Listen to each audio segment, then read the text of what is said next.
appears ordinary till you see the core side of it. And what you're looking for is the story behind the news. We bring it to you from Lagos, the commercial capital of Nigeria. Giving you all sides and political stories round the clock. Every detail from the start line to the final whistle. CoreTV News, expanding your view.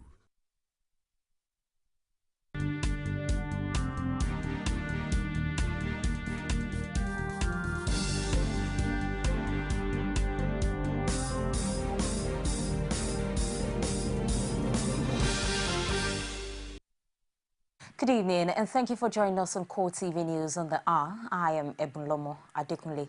The police team that investigated the recent gun and bomb attack on former head of state Muhammadu Buhari has absolved the federal government of blame. Acting Inspector General of Police Suleiman Abba disclosed this to newsmen before his maiden interaction with senior police officers in Abuja.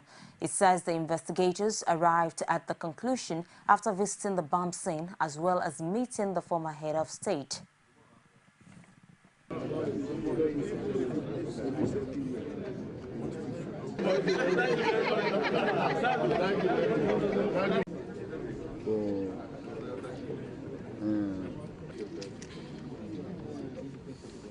So far, we have an interim finding. A team of dedicated detectives constituted by the immediate past IGP. It was a very immediate response. Went to Kaduna, conducted a very diligent investigation. A team that was made up not only of general duty detectives, but it also included forensic experts, visited the scene, visited some of the victims in the hospital, including those in the mortuary, conducted interviews with victims and witnesses, including the highly respected General Muhammadu Buhari,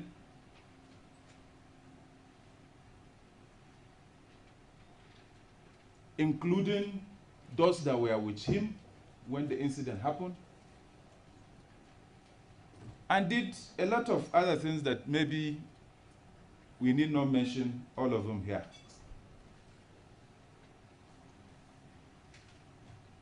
So far, they have come out with a finding, and this finding is that the federal government, from the findings, is not involved. So far, the findings do not indicate that the federal government was involved in either of the two incidents. The police have deployed men and materials to Osun State less than a week before the governorship election. Acting Inspector General of Police Suleiman Abba disclosed this to journalists at the presidential villa. He explains that the move was meant to secure the state before election day. What guarantee are you going to give? Are going to be free and fair? They're not going to be... By the time I took over on Friday, I made an operational order in place. I went through it quickly.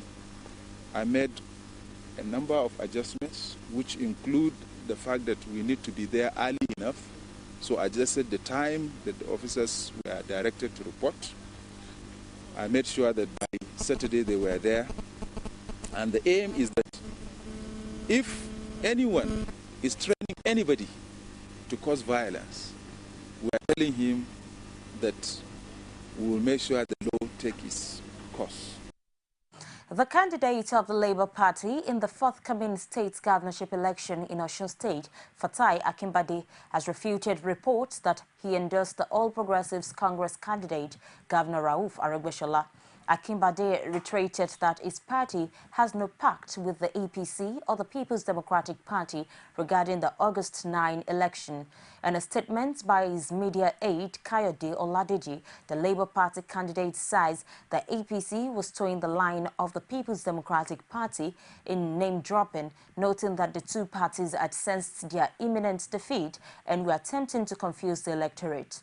The Labour Party candidates wonder why APC and the PDP, who pride themselves as the almighties, could go to the extent of dropping his name, stressing that Aregbesola and his PDP counterpart have already seen the handwriting on the wall that the tide would not favour them. He expressed the optimism that he would defeat both Iyolo Mishore of the PDP and Aregbesola at the August 9 poll. Following the build-up of the August 9 governorship election in Osun State, concerns have been growing over the security situation ahead the poll, condemning the deployment of military men by the president to Osun State, just like the case of Ekiti. A public affairs analyst, Suraj Olunifasi, who added his voice to the development, says deployment of military to the state in the period of election would translate into more harm than good. In every military operations, people are insecure, people have fear, and then, people will not be, there will be these trepidations among them. And because of that, there's likely that they can even now go, because now military, they are masked. They themselves, in fact, this will even bring in thuggery, because now they go and put up DSS. It's very easy to go and imprint DSS on your back. Also wear masks and carry guns, so we won't know who is in military, we won't know who are the thugs, and it's very dicey.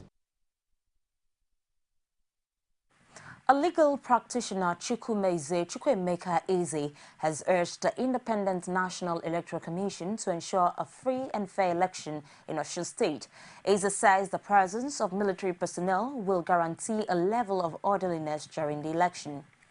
In terms of preventing all manner of rigging, especially the one you call electronic rigging or no electronic rigging, I think if INEC staff can just adopt the format they adopted in Ekiti by announcing the result at the spot of the election, that would be good, because when you don't announce it at the spot of conducting the election, something may happen to that result between the polling station and the point of collation of results. That is where politicians play smart. They might get the electoral officer or chief electoral officer to add in some documents and remove some. Nasarawa State's Governor Tanko Almakura appeared before the 7-member panel investigating impeachable charges against him, but his accusers failed to show up. The governor, who was accompanied by his lawyers, maintained that he was prepared to defend himself, even though he was not served with any impeachment notice. The panel gave the state lawmakers till Tuesday to turn up or risk losing their case against the governor. The report. Governor Tanko Almakura breezed into the venue of the panel sitting, looking anything but embattled.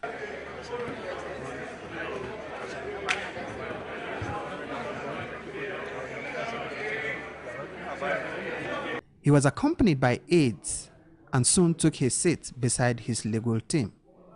The stage was set for the commencement of proceedings, but members of the State House of Assembly were absent. The lawmakers also didn't have lawyers representing them. But this did not stop the process as Governor Almakura opened his defense before his counsel took over. I'm appearing here today in response to the hearing notice sent on me by this honorable panel. And my appearance is for purposes of defending myself against the allegations made against me by the State House of Assembly, and also to clear my name against these spurious and unfounded allegations made on me. I would like to say that I intend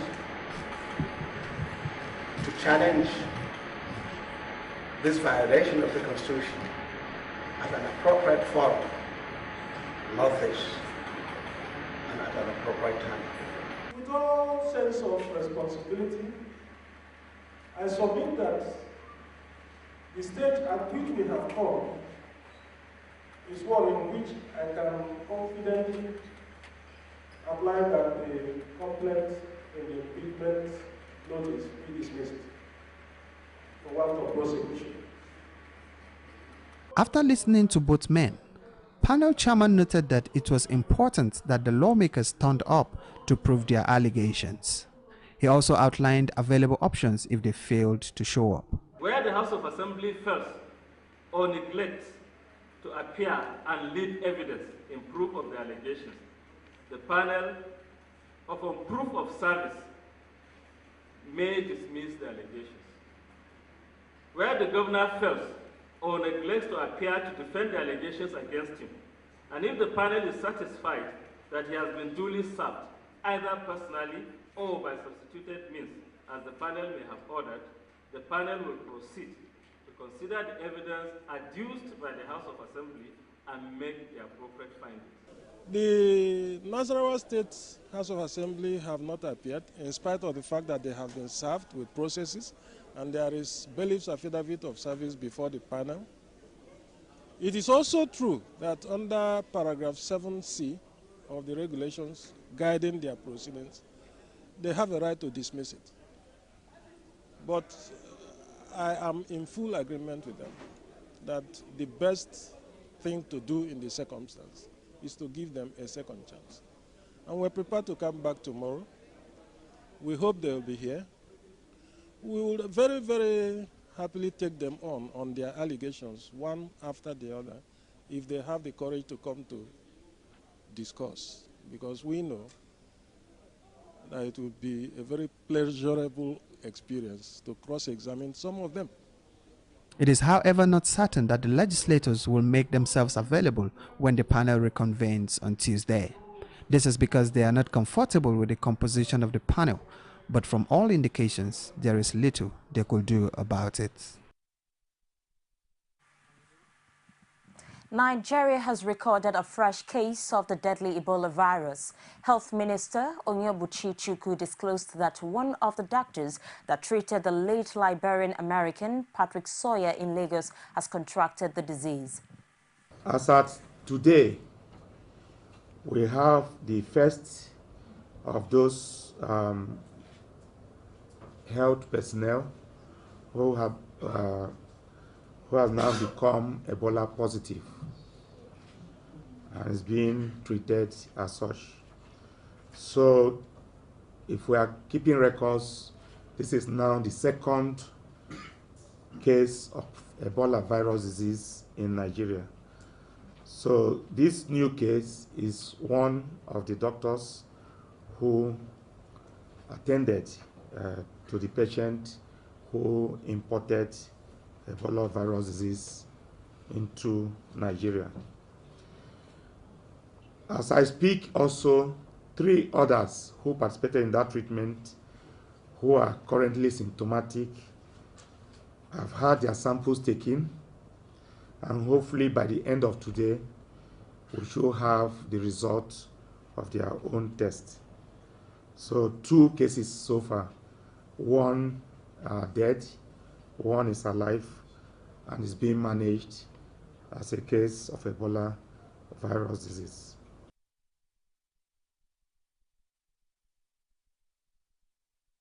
In a confirmation of the federal government's position, the Lagos State government has revealed that a female medical doctor who had contact with the Liberian victim of Ebola that recently died in Nigeria has tested positive to the deadly virus.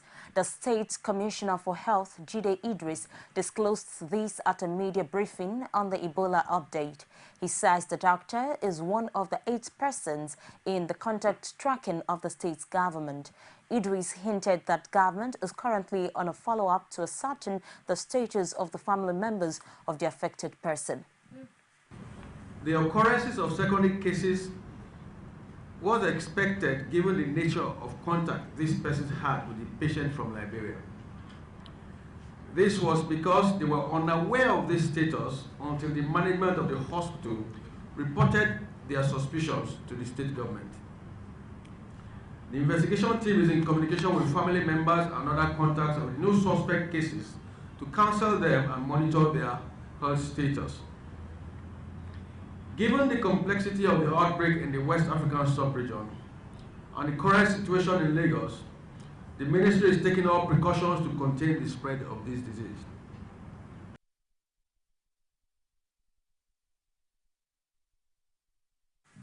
Meanwhile, the federal government has set up a team to carry out research on the treatment and cure for the Ebola virus.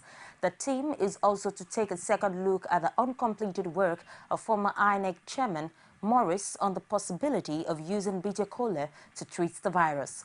Until the treatment research team completes its job, the federal government says it would be wrong to assume that bitter kola can check Ebola virus. It's now more than 1 week since Nigeria recorded its first case of Ebola virus. And now that a second case is known, the authorities are taking a bold step to devise local treatment for a virus that has a mortality rate of between 60 and 90%.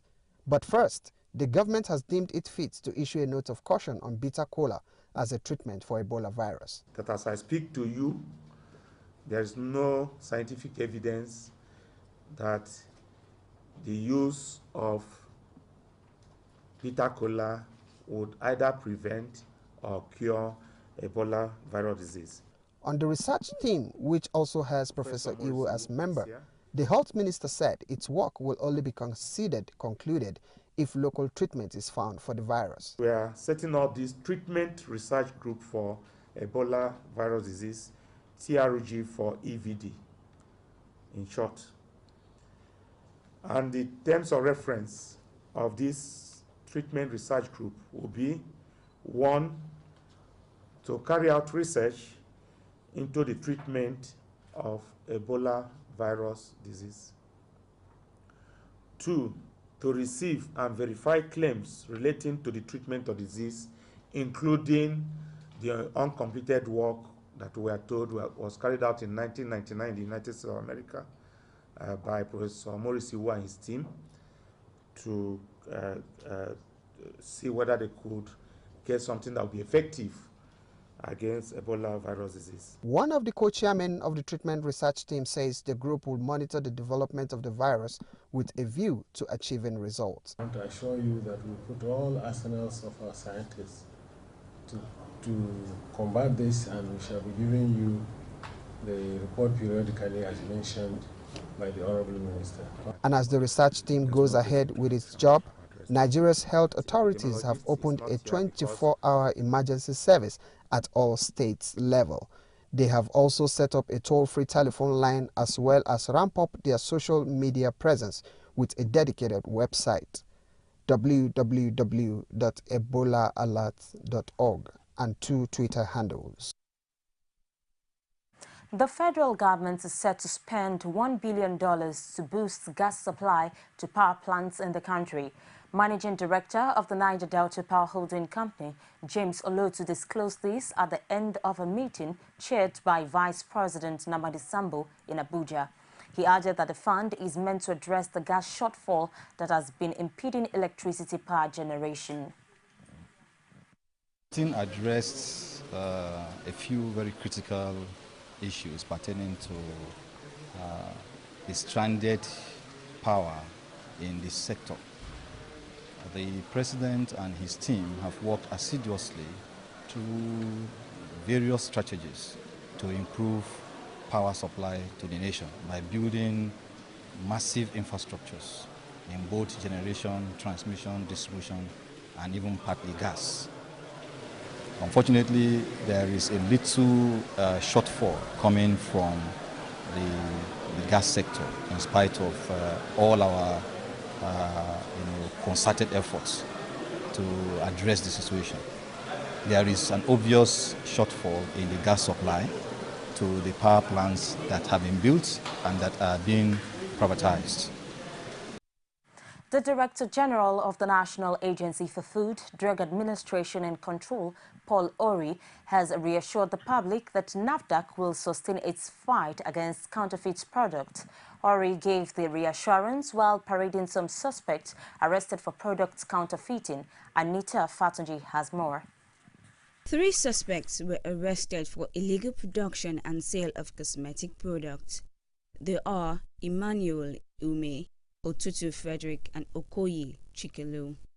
During the raid, cake preservatives, glycerin, edible spirit, brandy 501 and unlabeled cosmetics were recovered.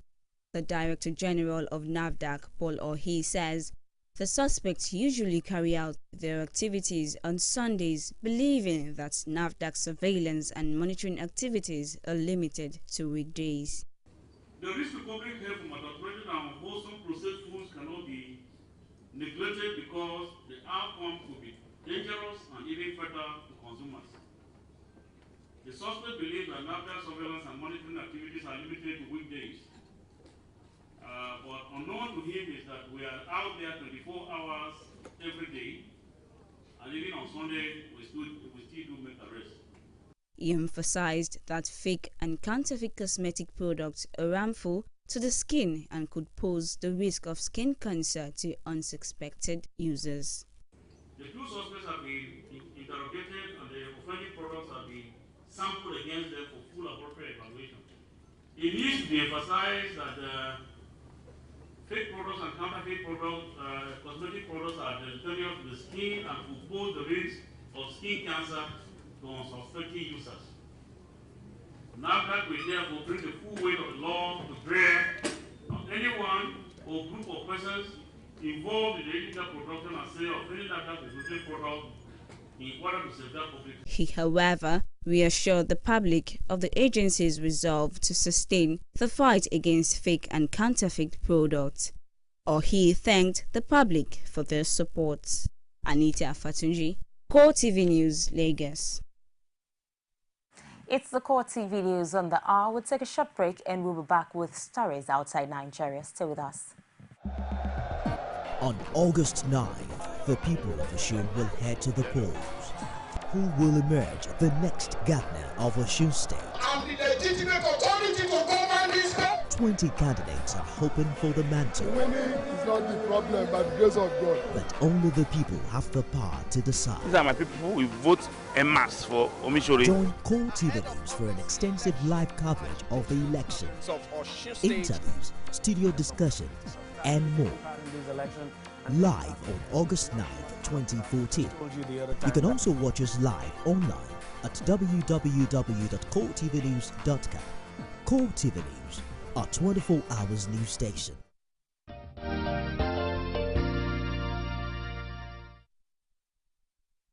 Thank you for being there. And now outside Nigeria, Israel is observing a temporary unilateral truce in most of the Gaza Strip amidst world outrage over a deadly strike on an UN school in the besieged Palestinian territory.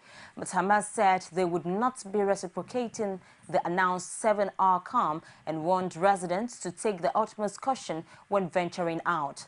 Several previous pauses to allow the battered residents of Gaza stock up food and medics to reach the dead and wounded in no-go areas have come to swift and bloody ends. Minutes after the truce went into effect, 30 people were wounded in a strike on a house in the beachfront Shati refugee camp in Gaza City, Palestinian medics said, demonstrating the fragility of the ceasefire arrangement. The truce was announced amidst growing outcry of international outrage over an Israeli strike next to a UN school that killed 10 people, among them refugees who had been seeking refuge from the violence. The Army said the 7-hour humanitarian window would be observed across all the Palestinian enclave except east of Rafah on the Egyptian border, where troops are still operating and clashes were underway. The Army also warned, however, that it will respond to any attempt to exploit this window through launching attacks against Israeli civilians or soldiers during the truce, which officials said was the 8th that Israel has declared since the confrontation began on July 8.